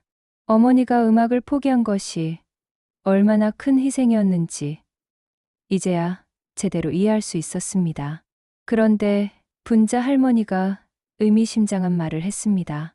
그런데 영숙이 한 가지 궁금한 게 있어요. 뭔가요? 경희 어머님이 정말 김민호 씨와 결혼하고 싶어 하셨을까요? 분자 할머니가 물었습니다. 아니면 다른 이유가 있었을까요? 다른 이유요? 영숙이 이해했습니다. 어떤 다른 이유 말씀이세요? 글쎄요. 그냥 제 추측일 뿐이에요. 분자 할머니가 말했습니다. 하지만 가끔 경희 어머님 표정을 보면 단순히 사랑 때문만은 아닌 것 같았어요. 뭔가 더 복잡한 사정이 있는 것 같았거든요. 영숙은 분자 할머니의 말이 궁금했습니다. 어떤 복잡한 사정이 있었을까요? 혹시 김민호와 어머니 사이에 다른 문제가 있었던 건 아닐까요? 영숙은 집으로 돌아와서 김민호의 편지들을 다시 읽어봤습니다. 이번에는 분자 할머니의 말을 염두에 두고 더 주의 깊게 읽어봤습니다. 편지들을 다시 읽어보니 이전에는 못 본 것들이 보였습니다. 김민호가 어머니에게 사과하는 내용들이 종종 나왔습니다. 경희야, 그때 일은 정말 미안해요. 내가 너무 성급했어요. 이런 식의 내용들이 여러 편지에서 발견됐습니다. 무슨 일이 있었던 걸까요? 그리고 김민호가 어머니의 결정을 존중한다고 반복해서 말하는 것도 눈에 띄었습니다. 당신의 선택이 옳다고 생각해요.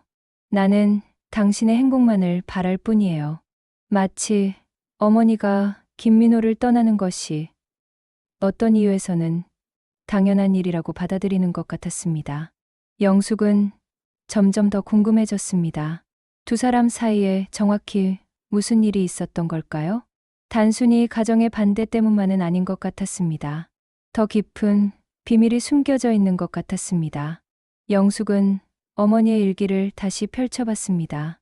이번에는 더 자세히 읽어봤습니다. 일기 중간중간에 이상한 내용들이 있었습니다. 1973년 6월 10일 민호의 고백을 들었다. 어떻게 대답해야 할까? 내 마음과 현실은 다르다. 1973년 6월 25일 진실을 말해야 할까? 하지만 그럼 모든 게 끝나버릴 것 같다. 1973년 7월 5일 더 이상 속일 수 없다. 진실을 말하기로 했다. 무슨 진실을 말한다는 걸까요? 영숙은 일기의 다음 부분을 급히 찾아봤습니다. 1973년 7월 10일 민호에게 모든 걸 털어놓았다. 예상대로 큰 충격을 받았다. 하지만 이제야 마음이 편하다. 1973년 7월 15일 민호가 이해해준다고 했다. 고마우면서도 미안하다. 우리는 이제 정말 끝이다. 도대체 무슨 진실을 털어놓은 걸까요? 영숙은 더욱 답답해졌습니다. 어머니의 일기는 항상 이런 식으로 애매하게 적혀 있었습니다. 구체적인 내용은 전혀 나와 있지 않았습니다. 영숙은 비밀 공간에 다른 단서가 더 없는지 다시 한번 확인해 봤습니다. 그런데 맨 아래쪽에서 작은 종이 한 장을 발견했습니다. 종이를 펼쳐보니 병원 진단서였습니다. 1973년 5월 20일자 진단서였는데 환자 이름은 김경이었습니다. 진단명을 보고 영숙은 깜짝 놀랐습니다. 임신 8주라고 적혀 있었습니다. 영숙은 머릿속이 혼란스러워졌습니다. 어머니가 1973년에 임신을 하셨다고? 하지만 영숙은 1975년에 태어났는데 그럼 그 전에 다른 아이가 있었다는 말인가요? 영숙은 급히 계산해 봤습니다.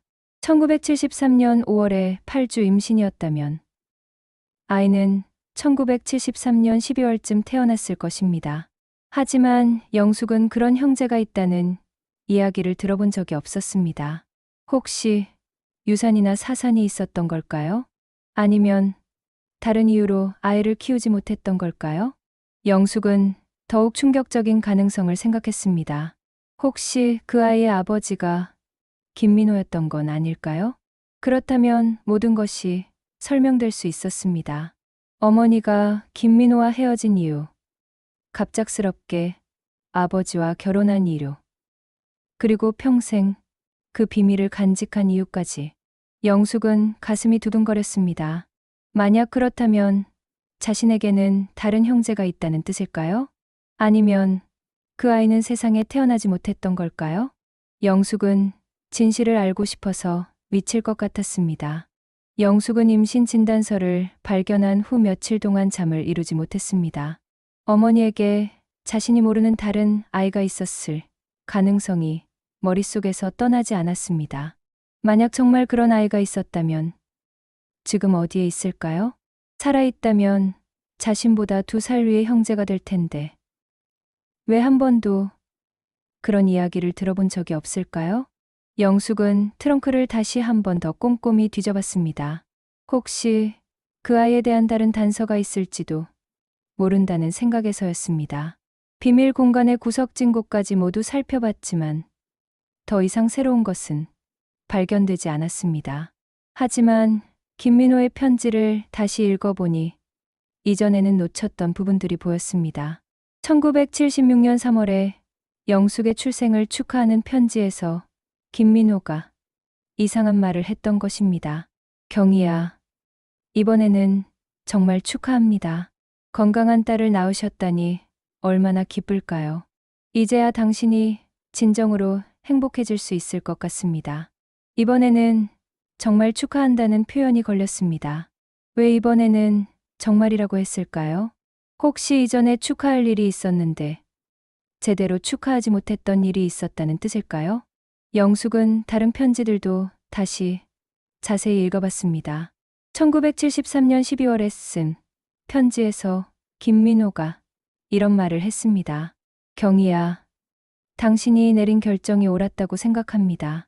비록 가슴 아프지만 이것이 모두를 위한 최선의 선택이었어요. 무슨 결정을 말하는 걸까요? 그리고 1974년 1월 편지에는 이런 내용이 있었습니다. 당신의 희생을 잊지 않겠습니다. 평생 감사하며 살겠어요. 무슨 희생을 말하는 걸까요? 영숙은 점점 더 궁금해졌지만 편지만으로는 정확한 답을 찾을 수 없었습니다. 그때 어머니의 일기에서 놓친 부분이 있었는지 다시 한번 확인해 보기로 했습니다. 일기를 천천히 넘기다가 1973년 후반부에서 중요한 내용을 발견했습니다. 1973년 11월 20일. 결혼 준비를 하고 있다. 마음은 복잡하지만 이것이 최선의 길이라고 생각한다. 1973년 12월 1일. 결혼식을 올렸다. 많은 사람들이 축하해 주었지만 마음 한구석이 아프다. 1973년 12월 15일. 새로운 삶이 시작됐다. 과거는 모두 묻어두고 가정에 충실하자. 1974년 2월 10일. 몸이 많이 힘들다. 하지만 참아야 한다. 이제 되돌릴 수 없다. 1974년 3월 25일. 병원에 다녀왔다. 의사가 몸조리를 잘하라고 했다. 이런 식으로 애매한 내용들이 계속되다가 갑자기 몇 달간 일기가 끊어졌습니다. 그리고 1974년 9월부터 다시 읽기가 시작됐는데 그 첫 내용이 충격적이었습니다. 1974년 9월 1일. 이제야 마음의 정리가 됐다. 힘든 시간이었지만 견뎌냈다. 앞으로는 진짜 엄마가 되기 위해 노력해야겠다. 진짜 엄마가 된다는 것이 무슨 의미일까요? 영숙은 더욱 혼란스러워졌습니다. 그날 저녁 영숙은 분자 할머니를 다시 찾아갔습니다. 혹시 분자 할머니가 어머니의 1973년부터 1974년까지의 상황에 대해 뭔가 알고 있을지도 모른다는 생각이 들었습니다. 할머니, 죄송하지만 또 여쭤볼 게 있어서 왔어요. 영숙이 말했습니다. 그래요. 뭔지 말해보세요. 분자 할머니가 대답했습니다. 어머니가 아버지와 결혼하신 후 첫 1년 동안은 어떠셨나요? 영숙이 조심스럽게 물었습니다. 분자 할머니는 잠시 생각해보는 듯 했습니다. 그때 말씀이세요? 참 힘들어 보이셨어요. 할머니가 말했습니다. 몸도 많이 안 좋으셨고 자주 우시는 모습을 봤거든요. 몸이 안 좋으셨다고요? 네. 많이 야위셨었어요. 분자 할머니가 기억을 되살렸습니다. 그런데 1974년 여름쯤부터는 조금씩 나아지시더라고요. 영숙은 분자 할머니의 말과 어머니의 일기 내용이 일치한다는 것을 발견했습니다. 할머니, 혹시 그때 어머니가 아픈 이유를 아셨나요? 영숙이 더 구체적으로 물었습니다. 글쎄요. 정확히는 몰랐지만 분자 할머니가 망설이며 말했습니다. 제 추측으로는 유산을 하신 것 같았어요. 유산이요? 영숙이 깜짝 놀랐습니다. 네. 그런 것 같았어요. 분자 할머니가 고개를 끄덕였습니다. 결혼 초기에 몸이 그렇게 안 좋으실 이유가 다른 게 없었거든요. 그리고 한동안 산부인과에 다니시는 것도 봤고요. 영숙은 가슴이 철렁했습니다. 정말로 어머니가 유산을 하신 것 같았습니다. 그런데 그 아이의 아버지가 누구였을까요? 할머니, 혹시 그 아이의 아버지가 누구였는지도 아시나요? 영숙이 조심스럽게 물었습니다. 분자 할머니는 잠시 침묵했습니다. 그건 확실하지는 않지만 뭔가 아시는 게 있으신가요? 영숙이 간청했습니다. 제발 말해주세요. 사실은 그때 이상한 일이 있었어요. 분자 할머니가 입을 열었습니다. 경희 어머님이 유산하셨을 때 한 남자분이 찾아오신 적이 있었거든요. 한 남자분이요? 네. 젊은 남자분이었는데 바이올린 케이스를 들고 계셨어요. 분자 할머니가 말했습니다. 아마 김민호 씨였을 것 같아요.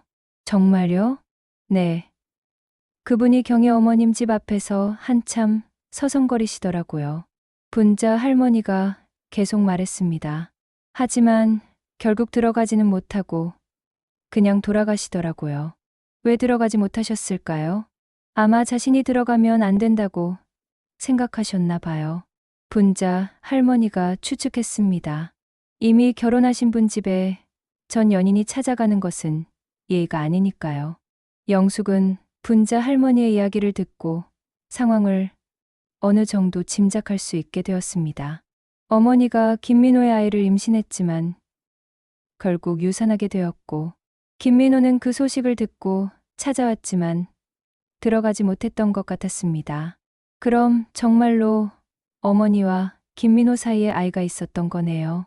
영숙이 중얼거렸습니다. 비록 세상에 태어나지는 못했지만요. 분자 할머니는 영숙의 말을 듣고 놀란 표정을 지었습니다. 혹시 그런 증거를 찾으셨나요? 분자 할머니가 물었습니다. 네. 어머니 물건 중에서 1973년 임신 진단서를 발견했어요. 영숙이 털어놓았습니다. 그제야 모든 것이 이해되네요. 분자 할머니가 한숨을 쉬었습니다.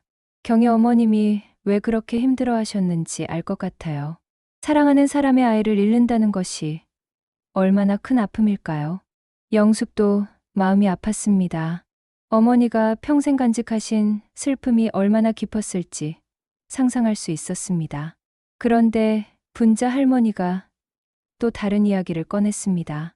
그런데 영숙이 한 가지 더 이상한 게 있었어요. 뭔가요? 경희 어머님이 영숙이를 낳으시기 전까지 다른 아이에 대한 이야기를 종종 하셨거든요. 영숙은 귀를 기울였습니다. 어떤 이야기를 하셨어요? 하늘나라에 간 아기에 대한 이야기요. 분자 할머니가 말했습니다. 가끔 하늘을 바라보시면서 저 위에 있는 우리 아기라고 말씀하시곤 했어요. 어머니가 유산한 아이를 그렇게 그리워하셨던 것 같았습니다. 그런데 영숙이를 낳으신 후로는 그런 말씀을 안 하셨어요. 분자 할머니가 계속 말했습니다. 아마 영숙이를 통해서 위로를 받으셨나 봐요. 영숙은 복잡한 감정에 휩싸였습니다. 자신이 어머니에게는 잃어버린 아이를 대신하는 존재였던 것일까요? 그렇다면 어머니가 자신을 그토록 아꼈던 이유를 알 것 같았습니다. 할머니, 그럼 어머니가 김민호 씨와 완전히 연락을 끊으신 건가요? 영숙이 물었습니다. 아니요. 편지는 계속 받으셨어요. 분자 할머니가 말했습니다. 하지만 답장은 한 번도 보내지 않으셨을 거예요. 왜 답장을 안 보내셨을까요? 아마 더 이상 얽매이고 싶지 않으셨나 봐요. 분자 할머니가 추측했습니다. 새로운 가정에 충실하시려고 했던 것 같아요. 하지만 마음속으로는 계속 그리워하셨겠죠. 영숙은 집으로 돌아와서 김민호의 편지를 다시 읽어봤습니다. 이제 편지의 내용이 완전히 다르게 느껴졌습니다. 김민호가 어머니에게 보낸 편지들은 단순한 연애 편지가 아니었습니다. 함께 아이를 잃은 슬픔을 나누고 어머니의 새로운 삶을 축복하며 멀리서나마 지켜보겠다는 약속이 담긴 편지들이었습니다. 특히 1980년대 편지들을 다시 읽어보니 김민호가 영숙의 성장에 대해 관심을 보이는 이유를 알 것 같았습니다. 영숙은 자신이 태어나지 못한 아이의 자리를 채워주는 존재였던 것입니다. 김민호에게도 영숙은 특별한 의미가 있었던 것 같았습니다.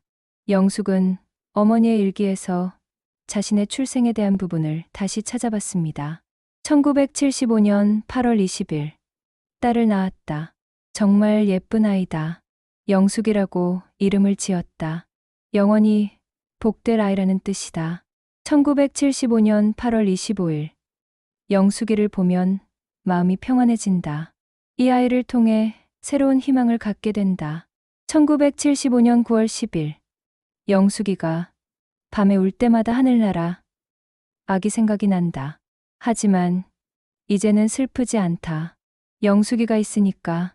어머니에게 영숙은 잃어버린 아이를 위로해주는 존재였던 것입니다. 그래서 어머니가 자신을 그토록 소중히 여기셨던 것 같았습니다. 영숙은 어머니의 사랑이 더욱 깊게 느껴졌습니다. 단순히 딸에 대한 사랑이 아니라 잃어버린 아이에 대한 그리움까지 담긴 사랑이었던 것입니다. 하지만 동시에 복잡한 감정도 들었습니다. 자신이 다른 아이의 대체물이었던 것일까요? 아니면 어머니에게 새로운 희망을 준 진정한 딸이었던 것일까요? 영숙은 답을 알 수 없어서 답답했습니다. 그날 밤 영숙은 김민호의 마지막 편지를 다시 읽어봤습니다. 1995년 5월 14일에 쓴 그 마지막 편지에서 김민호가 한 말이 새롭게 다가왔습니다. 경희야, 우리가 함께하지 못한 아이도 하늘에서 우리를 기다리고 있을 거예요. 언젠가 저 세상에서 다시 만나면 우리 가족이 될 수 있을까요? 김민호도 평생 그 아이를 그리워하며 살았던 것입니다. 그리고 영숙을 통해서나마 그 아이의 성장을 지켜보며 위로받았던 것 같았습니다. 영숙은 눈물이 났습니다. 자신이 모르는 사이에 이렇게 큰 사랑과 슬픔의 이야기가 있었다는 것이 놀라웠습니다. 어머니와 김민호, 그리고 태어나지 못한 아이까지 모든 것이 연결되어 있었던 것입니다. 그리고 자신도 그 이야기의 중요한 일부였던 것을 깨달았습니다. 영숙은 이제야 어머니의 진정한 사랑을 이해할 수 있을 것 같았습니다. 진실을 알게 된 영숙은 며칠 동안 복잡한 감정에 휩싸여 있었습니다. 어머니가 평생 간직해온 비밀이 이렇게 깊고 아픈 이야기였다니. 김민호와의 사랑, 태어나지 못한 아이에 대한 그리움, 그리고 가족을 위한 희생까지 모든 것이 얽혀있는 복잡한 사연이었습니다. 영숙은 어머니에 대한 자신의 감정을 정리해 보려고 했습니다. 원망스러운 마음도 있었습니다. 왜 이런 중요한 이야기를 한 번도 해주지 않으셨을까? 딸에게도 믿고 털어놓을 수 없는 비밀이었을까? 하지만 동시에 어머니가 더욱 위대하게 느껴졌습니다. 그토록 큰 아픔을 혼자 견디시면서도 가족들에게는 한 번도 내색하지 않으셨으니까요. 영숙은 어머니와의 추억들을 하나씩 다시 떠올려 보기 시작했습니다. 이제 모든 것이 다른 의미로 다가왔습니다. 어머니가 영숙을 바라보시던 그 따뜻한 눈빛 속에는 단순한 모성애가 아닌 더 깊은 무언가가 있었던 것입니다. 잃어버린 아이에 대한 그리움과 영숙에 대한 간절한 사랑이 함께 담겨 있었던 것이죠. 영숙은 어린 시절을 회상해 봤습니다. 어머니는 유독 영숙의 건강을 걱정하셨습니다. 조금만 아파도 큰 병원에 데려가시고 영양가 있는 음식을 해주시려고 애쓰셨죠. 당시에는 어머니가 너무 과보하신다고 생각했는데 이제는 그 이유를 알 것 같았습니다. 다시는 아이를 잃고 싶지 않으셨던 것입니다. 그리고 어머니가 영숙의 교육에 그토록 신경을 쓰셨던 이유도 이해가 됐습니다. 자신이 포기한 음악을 영숙을 통해 이루려고 하셨던 것도 있었지만 무엇보다 영숙이 훌륭한 사람으로 성장하기를 바라셨던 것 같았습니다. 태어나지 못한 아이의 몫까지 함께 키우시려고 했던 것일지도 모릅니다. 영숙은 어머니가 가끔 자신을 바라보시며 눈물을 글썽이시던 모습을 떠올렸습니다. 그때는 왜 그러시는지 몰랐는데 이제는 알 것 같았습니다. 영숙을 보시면서 태어나지 못한 아이를 생각하셨던 것 같았습니다. 기쁨과 슬픔이 동시에 밀려오셨을 거예요. 영숙은 어머니의 마음을 조금이나마 이해할 수 있게 되었습니다. 그런데 영숙은 한 가지 더 궁금한 것이 있었습니다. 아버지는 어머니의 과거에 대해 알고 계셨을까요? 어머니가 다른 남자의 아이를 임신했었다는 사실을 아셨을까요? 영숙은 아버지와의 추억도 되살려봤습니다. 아버지는 항상 조용하고 과묵한 분이셨습니다. 어머니에게는 늘 다정했지만 뭔가 조심스러워하는 면도 있으셨던 것 같았습니다. 혹시 아버지도 어머니의 과거를 알고 계셨기 때문에 그렇게 조심스럽게 대하셨던 것일까요? 영숙은 아버지의 유품들도 찾아봤습니다. 아버지가 돌아가신 후 어머니가 정리해 두신 상자가 있었습니다. 그 안에서 아버지의 일기장을 발견했습니다. 영숙은 조심스럽게 아버지의 일기를 펼쳐봤습니다. 1973년 결혼 당시의 일기부터 읽어봤습니다. 1973년 12월 1일 경희와 결혼했다.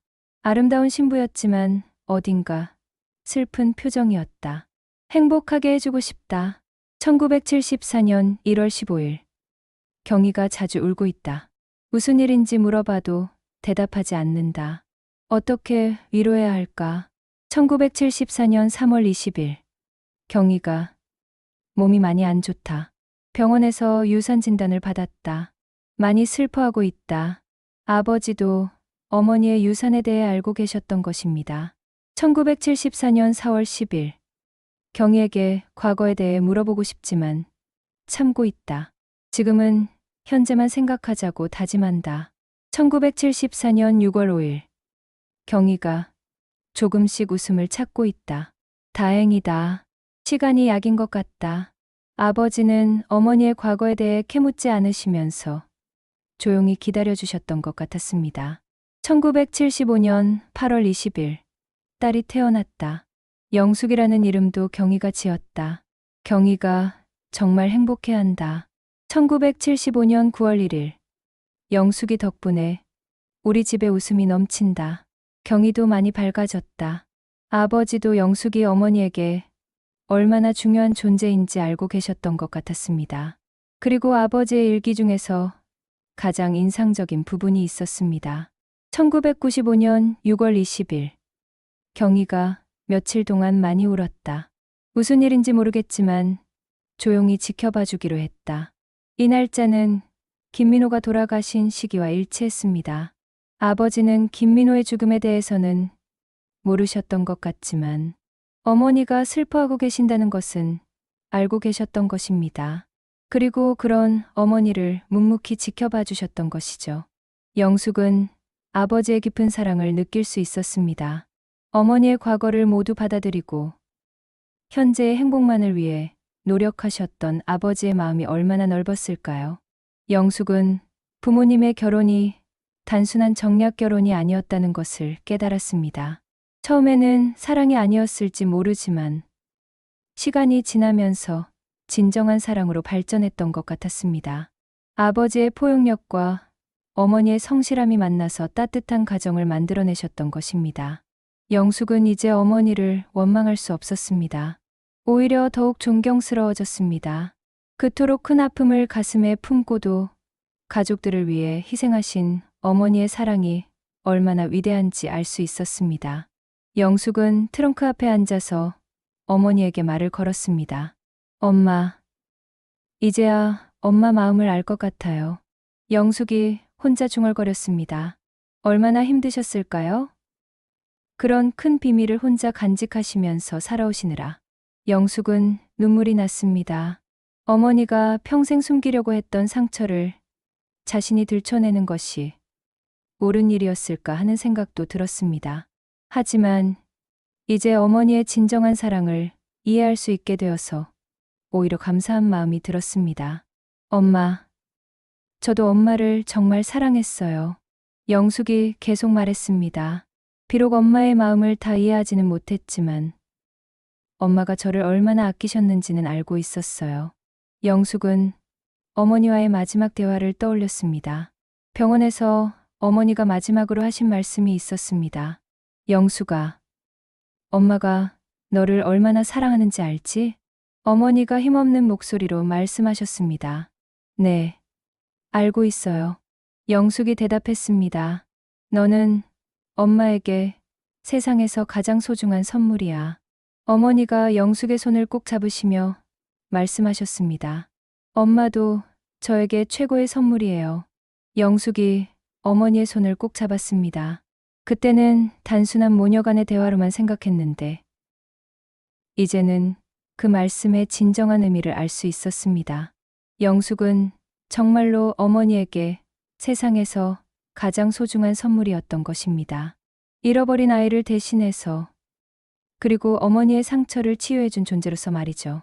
영숙은 이제 어머니에 대한 원망이나 서운함이 모두 사라졌습니다.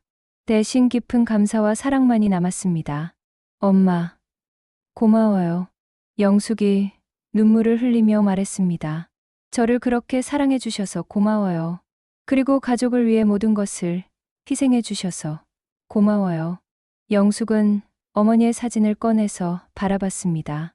젊은 시절 김민호와 함께 찍은 행복한 사진이었습니다. 엄마도 한때는 이렇게 행복하셨구나. 영숙이 사진을 쓰다듬으며 말했습니다. 그런 행복을 포기하고 저를 낳아주셔서 고마워요. 영숙은 이제 어머니와 진정한 화해를 한 것 같았습니다. 비록 어머니는 이미 세상에 계시지 않았지만 마음으로는 완전히 하나가 된 느낌이었습니다. 어머니의 사랑이 얼마나 깊고 넓었는지, 그리고 자신이 얼마나 소중한 존재였는지 깨달을 수 있어서 감사했습니다. 영숙은 김민호에 대해서도 생각해 봤습니다. 그분도 어머니만큼이나 깊은 사랑을 하신 분이었던 것 같았습니다. 22년 동안 한 사람을 그리워하며 편지를 보내고 멀리서나마 그 가족의 행복을 빌어주었으니까요. 그리고 영숙에게도 아버지와 같은 마음으로 관심을 보여주셨던 것 같았습니다. 비록 만날 수는 없었지만 김민호도 영숙에게는 소중한 존재였던 것입니다. 영숙은 이제 자신의 정체성에 대해서도 새롭게 생각하게 되었습니다. 자신은 단순히 어머니와 아버지의 딸이 아니었습니다. 태어나지 못한 아이의 자리를 채워준 존재이기도 했고, 어머니와 김민호의 사랑이 만들어낸 간접적인 결과물이기도 했습니다. 그리고 무엇보다 어머니의 상처를 치유해준 치유자이기도 했습니다. 영숙은 자신이 이렇게 많은 사랑을 받으며 자란 것에 감사했습니다. 어머니의 희생과 아버지의 포용, 그리고 멀리서나마 지켜봐준 김민호의 관심까지 모든 것이 자신을 위한 사랑이었던 것입니다. 어머니의 모든 비밀을 알게 된 후 영숙은 며칠 동안 깊은 생각에 잠겨 있었습니다. 이제 트렁크를 어떻게 해야 할지, 그리고 이 비밀을 어떻게 처리해야 할지 고민이 되었습니다. 가족들에게 이 이야기를 해야 할까요? 아니면 어머니처럼 혼자 간직해야 할까요? 영숙은 남편 상민에게 전화를 걸었습니다. 지금까지 혼자 감당하기에는 너무 무거운 비밀이었습니다. 여보, 지금 시간 괜찮아? 영숙이 물었습니다. 응. 왜? 무슨 일이야? 상민이 대답했습니다. 어머니 집에서 중요한 걸 발견했어요. 영숙이 말했습니다. 직접 와서 봐주세요. 상민은 아내의 진지한 목소리를 듣고 바로 시골집으로 내려왔습니다. 영숙은 상민에게 트렁크의 모든 내용을 보여주며 지금까지 알게 된 이야기를 들려줬습니다. 상민은 처음에는 믿을 수 없다는 표정이었습니다. 정말 어머니가 그런 과거를 가지고 계셨다고? 상민이 놀라며 물었습니다. 네. 저도 처음엔 믿을 수 없었어요. 영숙이 대답했습니다. 하지만 모든 증거가 다 있어요. 상민은 김민호의 편지들과 어머니의 일기, 그리고 연주의 테이프까지 모든 것을 차례로 살펴봤습니다. 정말 대단한 이야기네. 상민이 감탄했습니다. 어머니가 이런 큰 비밀을 평생 혼자 간직하고 계셨다니. 그런데 이제 어떻게 해야 할까요? 영숙이 고민을 털어놓았습니다. 아이들에게도 말해야 할까요? 상민은 잠시 생각해 봤습니다. 글쎄, 아이들이 알아야 할 필요가 있을까? 상민이 신중하게 말했습니다. 할머니에 대한 좋은 기억만 가지고 있는데 굳이 복잡하게 만들 필요는 없을 것 같은데. 저도 그런 생각이 들어요. 영숙이 동의했습니다. 하지만 이 모든 걸 그냥 묻어두는 것도 아까워요. 그럼 우리 둘만 알고 있자. 상민이 제안했습니다. 어머니의 마지막 비밀을 지켜드리는 거야. 영숙은 상민의 제안이 좋다고 생각했습니다. 하지만 트렁크는 어떻게 처리해야 할지 고민이었습니다. 다시 잠가두고 숨겨둘까요? 영숙이 물었습니다. 아니면 태워버릴까요? 그건 안 돼. 상민이 말했습니다. 이건 어머니의 소중한 추억이야. 없애면 안 되지. 그럼 어떻게 해요? 우리 집으로 가져가자. 상민이 말했습니다. 조용한 곳에 잘 보관해두고 가끔씩 어머니를 그리워할 때 꺼내보는 거야. 영숙은 상민의 제안에 동의했습니다. 그것이 어머니의 기억을 가장 잘 보존하는 방법인 것 같았습니다. 며칠 후 영숙과 상민은 트렁크를 서울로 가져갔습니다. 집의 다락방에 조용히 보관해 두었습니다. 딸 수진과 아들 준호에게는 할머니의 옛 물건이 들어있는 트렁크라고만 말했습니다. 아이들은 특별히 관심을 보이지 않았습니다. 영숙은 이제 어머니에 대한 자신의 감정이 완전히 정리된 것 같았습니다. 원망이나 서운함은 모두 사라지고 깊은 존경과 사랑만이 남았습니다. 어머니가 얼마나 위대한 분이셨는지 새삼 깨달을 수 있었습니다. 그런데 영숙에게는 또 다른 변화가 생겼습니다. 어머니의 이야기를 알게 된 후 자신의 삶에 대해서도 다시 생각하게 된 것입니다. 영숙은 지금까지 남편과 아이들을 위해서만 살아왔습니다. 어머니와 마찬가지로 자신의 꿈이나 욕구는 뒤로 미루고 가족만을 생각하며 살아왔죠. 하지만 어머니의 이야기를 알고 나니 자신도 여자로서의 삶을 살고 싶어졌습니다. 영숙은 어릴 때 꿈이 있었습니다. 교사가 되고 싶었는데 결혼하면서 포기했습니다. 이제 아이들도 다 크고 시간적 여유도 생겼으니 늦었지만 그 꿈을 다시 찾아볼 수 있을 것 같았습니다. 여보, 제가 뭔가 새로운 일을 해보고 싶어요. 영숙이 상민에게 말했습니다. 무슨 일? 상민이 물었습니다. 교육 관련 일이요. 영숙이 설명했습니다. 늦었지만 교육대학원에 가서 공부해보고 싶어요. 상민은 아내의 말을 듣고 기뻐했습니다. 좋은 생각이야. 상민이 지지해 주었습니다. 어머니 이야기를 듣고 나니 나도 생각이 바뀌었어. 여자도 자신의 꿈을 포기할 필요는 없는 것 같아. 영숙은 상민의 지지를 받고 용기를 얻었습니다. 그리고 실제로 교육대학원 입학 준비를 시작했습니다. 나이가 있어서 쉽지 않았지만 어머니의 이야기를 생각하면 힘이 났습니다. 어머니는 꿈을 포기하셨지만 자신은 늦게라도 꿈을 찾겠다고 다짐했습니다. 한편 영숙은 분자 할머니에게도 진실을 털어놓았습니다. 분자 할머니는 영숙의 이야기를 들으며 눈물을 흘렸습니다. 경희 어머님이 정말 대단한 분이셨네요. 분자 할머니가 말했습니다. 그런 큰 아픔을 혼자 견디시면서도 가족들에게는 한 번도 내색하지 않으시다니. 네, 정말 위대한 분이셨어요. 영숙이 동의했습니다. 이제야 어머니의 진정한 사랑을 이해할 수 있게 됐어요. 분자 할머니는 영숙이 어머니의 이야기를 통해 자신의 삶을 새롭게 시작하려는 것을 보고 기뻐했습니다. 경희 어머님도 하늘에서 기뻐하실 거예요. 분자 할머니가 말했습니다. 딸이 이렇게 당당하게 자신의 길을 찾아가는 모습을 보시면서요. 몇 달 후 영숙은 교육대학원에 합격했습니다. 60대에 시작하는 새로운 도전이었지만 어머니의 이야기가 큰 힘이 되었습니다. 어머니는 음악을 포기하셨지만 자신은 포기하지 않겠다고 다짐했습니다. 대학원에서 공부하면서 영숙은 많은 것을 배웠습니다. 특히 교육학을 공부하면서 어머니의 교육관에 대해서도 새롭게 이해할 수 있게 되었습니다. 어머니가 왜 그렇게 영숙의 교육에 신경을 쓰셨는지, 그리고 어떤 마음으로 자신을 키우셨는지 더 깊이 알 수 있었습니다. 어느 날 영숙은 피아노 학원을 지나가다가 문득 들어가 봤습니다. 어머니의 연주를 들은 후 자신도 피아노를 배워보고 싶어졌습니다. 60대부터 시작하는 건 늦을까요? 영숙이 원장에게 물었습니다. 전혀요.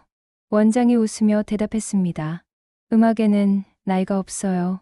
언제든 시작할 수 있어요. 영숙은 그날부터 피아노 레슨을 시작했습니다.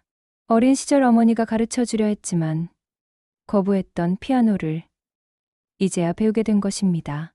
처음에는 서툴렀지만 점점 실력이 늘었습니다. 그리고 무엇보다 피아노를 치면서 어머니와 더 가까워진 느낌이었습니다. 어머니가 김민호와 함께 연주했던 쇼팽의 녹턴을 연습하면서는 감동의 눈물을 흘리기도 했습니다. 영숙은 이제 진정으로 행복했습니다.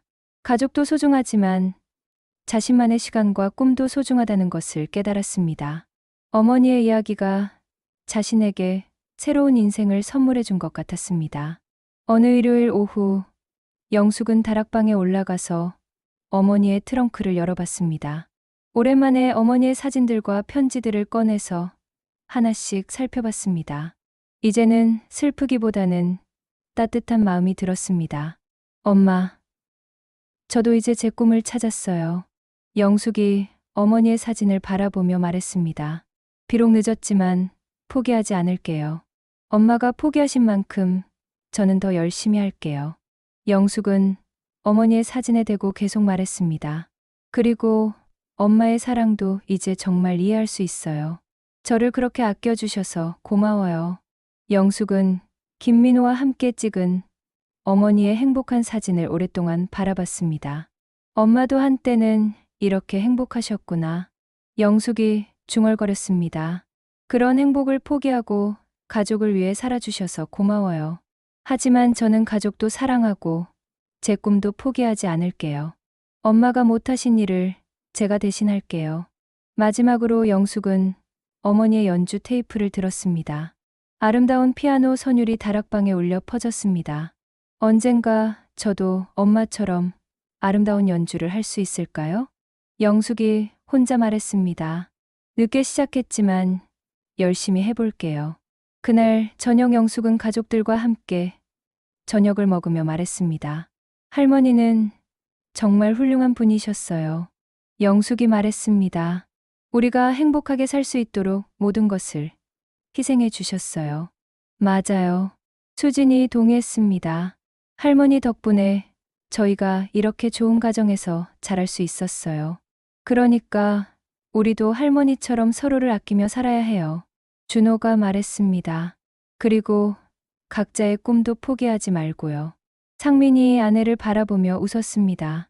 그렇지. 꿈과 가족 모두 소중하니까. 영숙은 가족들을 바라보며 흐뭇했습니다. 어머니가 그토록 바라셨던 화목한 가정의 모습이었습니다. 그리고 어머니와 달리 자신은 가족의 사랑 속에서 자신의 꿈도 키워나갈 수 있었습니다. 밤이 되어 영숙은 다시 한번 다락방에 올라갔습니다. 어머니의 사진을 바라보며 마지막 인사를 했습니다. 엄마, 이제 정말 안녕히 주무세요. 영숙이 어머니의 사진에 대고 말했습니다. 엄마의 사랑 덕분에 저는 새로운 시작을 할 수 있게 됐어요. 감사하고 사랑해요. 영숙은 트렁크를 조심스럽게 닫았습니다. 하지만 이제는 슬픈 마음이 아니었습니다. 어머니의 사랑이 자신 안에서 계속 살아있다는 확신이 있었기 때문입니다. 그리고 그 사랑으로 자신도 새로운 꿈을 향해 나아갈 수 있을 것이라는 희망이 있었습니다. 영숙의 새로운 인생이 시작된 것입니다. 트렁크에 잠들어 있던 어머니의 사랑이 이제 영숙의 마음속에서 깨어나 새로운 꿈을 키워나가고 있었습니다.